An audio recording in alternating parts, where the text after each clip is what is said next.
बम्बई आने के बाद डॉक्टर रमानंद सागर जी माहिम में स्थित श्री शीतला देवी मंदिर रोड पे पेरीरा मेंशन के कमरे में उस वक्त संघर्षरत अभिनेता देव आनंद और महत्वाकांक्षी संगीत निर्देशक मदन मोहन के साथ सशुल्क अतिथि के रूप में रहने लगे। उन तीनों के पास मिला जुला के एक ही अच्छी पैंट थी जो कि वो उपयोगिता अनुसार बांटते थे।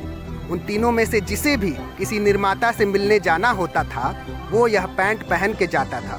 और अन्य दो तौलिया लपेट के रहते थे। इन तीनों के पास बोरीवली से चर्चगेट तक यात्रा करने के लिए तृतीय श्रेणी का वार्षिक पास था, तो वे तीनों एक साथ ही यात्रा करते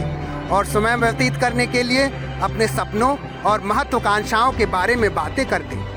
यदि उनमें से किसी को दादर में रूप तारा या श्री साउंड या रंजीत स्टूडियो में मिलना तय होता तो वो तदानुसार उतर जाता और शेष दो पूरा दिन चर्चगेट से बोरीवली के बीच आते जाते रहते। ये उनकी उस संघर्ष की कहानी है जो कि सफलता की चकाचौंध में लोग देख नहीं पाए। अंततः माया नगरी में अपने पैर जमाने और अपनी पहचान बनाने को अपने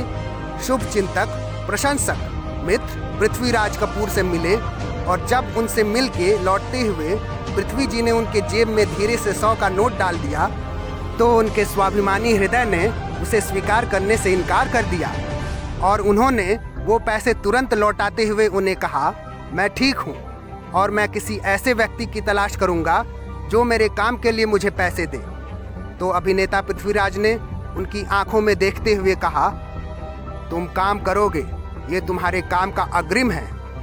और एक करार निकाला जिसमें सिर्फ 3 ही वाक्य लिखे थे, तुम बिना प्रश्न किए पृथ्वी थिएटर के लिए अपनी पसंद के नाटक लिखोगे। तुम ये नाटक जब चाहो दे सकते हो,